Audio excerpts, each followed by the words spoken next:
অবশেষে দেবরের আশীর্বাদ অনুষ্ঠান সম্পন্ন হলো আর সাথে হবু নতুন জাকেও পেয়ে গেলাম। হ্যালো এভরিওয়ান, কেমন আছেন সবাই? আজকে একটা ছোট্ট স্পেশাল ব্লগ নিয়ে চলে আসলাম।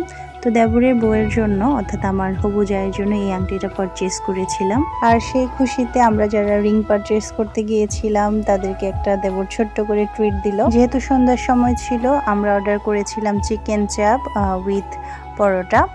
আর রূপকথা খাচ্ছিল ইভিনিং স্ন্যাক্স হিসাবে চিকেন শর্মা। যেহেতু সন্ধ্যার টাইম, তাই আমরা ভারী কিছু আর অর্ডার করিনি। আর আমরা হচ্ছি সেই পরিমাণ টি লাভার, আমাদের আবার চা ছাড়া চলেই না।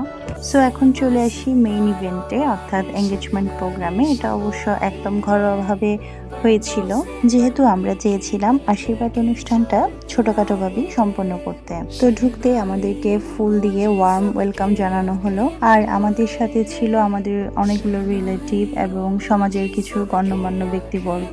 তো আমার রূপকথা কিন্তু ফ্লাওয়ার পেয়ে খুবই হ্যাপি। তো ঢুকার একটু পরে আশীর্বাদ অনুষ্ঠানের প্রাথমিক এবং প্রারম্ভিক কাজটা শুরু হয়ে গেছে।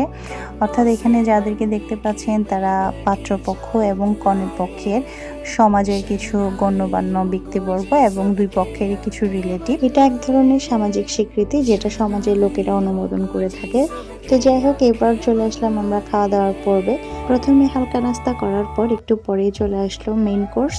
দেবরের আশীর্বাদ অনুষ্ঠানের খাওয়া দাওয়ার পর্বে প্রথমেই পাতে পড়ে গেল গরম গরম ফিশ ফ্রাই এবং ডাল, আর সাথে ছিল ফ্রেশ রুই মাছ। এরপর চলে এলো আমার পছন্দের চিংড়ি মাছ ভুনা, আর সাথে হচ্ছে চিকেনটা অবশ্য অনেক ভালো হয়েছে। দেন হচ্ছে মাটন, আর শেষ পাতে ছিল মিষ্টি দই এবং ফ্রুটস হিসেবে কলা এবং অ্যাপেল, আর কোল্ড ড্রিঙ্কস তো ছিলই। এরপর চলে এলো সেই মাহেন্দ্রক্ষণ, যেটার জন্য আমরা সবাই ওয়েট করছিলাম। অর্থাৎ কনেকে স্টেজের দিকে নিয়ে আসা হচ্ছিল। এখনই মূল পর্ব শুরু হবে, অর্থাৎ আংটি দিয়ে তাকে আশীর্বাদ করা হবে। এই গুরু দায়িত্বটা নিয়েছে আমার ছোট্ট রূপকথা। সে প্রথমে নতুন বউয়ের বৌদি এবং নতুন বউকে মিষ্টি মুখ করিয়ে দিচ্ছে। একে অপরকে মিষ্টি মুখ করানোর পর একটা পান নতুন বউয়ের মুখে দিয়ে আংটি বিনিময় শুরু হলো।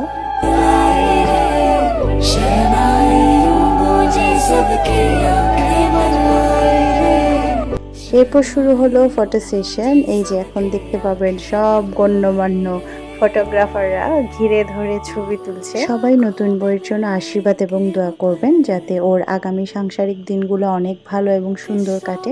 এরপর শুরু হলো বড়দের আশীর্বাদ প্রদান পর্ব। তারপর আমার নতুন যাকে আনঅফিসিয়ালি আমার কাছে সমর্পণ করা হচ্ছে।